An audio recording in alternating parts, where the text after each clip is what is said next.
আচ্ছা, আপনারা কেউ বিনি সুতোর মালা গেঁথেছেন? আমি ছোটবেলায় কোনোদিন গাঁথিনি। ইভেন এই ব্যাপারটা সম্পর্কে আমার ধারণাও ছিল না। এটা প্রথমবার দেখেছিলাম আমি ইউটিউবে এবং তারপরে অনেকবার ট্রাই করেছি করার। কেন জানি না আমার এটা হয় না। দেখে তো মনে হয় কত সহজ একটা জিনিস, কিন্তু করতে গেলে কিছুতেই পারি না। তাই ভাবলাম আজকে আরো একবার ট্রাই করা যাক, কারণ এই ফুলের স্টিকগুলো বেশ অনেকটাই লম্বা, ভেবেছিলাম সুবিধে হবে। তবে যাই হোক, সেই আলটিমেটলি খুব সুন্দর আর হয়নি, কোনো রকমে এক জায়গায় এসে রয়েছে, যেটা আমার দেখে ভালো লাগেনি। আমি যখন প্রথম এই বিনি সুতোর মালাটা দেখেছিলাম তখন আমি আমার ঠাম্মাকেও দেখেছিলাম যে তোমরা কি এই জিনিসটা দেখেছো, সবাই তো বলছে ছোটবেলায় এইগুলো নাকি অনেক বানিয়েছে, কিন্তু আমি তো কখনো করিনি।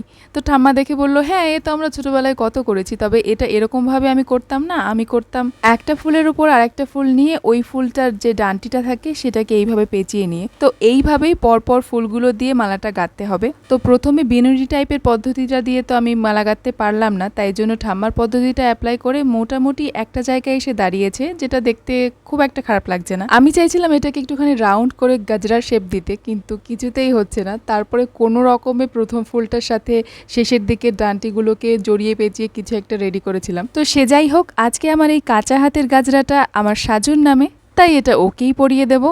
তবে এইটা পরার পর তো আমার মনে হচ্ছিল ফুল দিয়ে বানানো কোকিলের বাসায় মাথায় নিয়ে বসে আছে। তারপর নিজে নিজেই জয়েন্ট লাগানো জায়গাটা খুলে যায় আর আমি এটা হেয়ার ব্যান্ডের মতন করে পরি। সে যাই হোক, সাজুকে কেমন লাগছে সেটা অবশ্যই জানাবেন কিন্তু।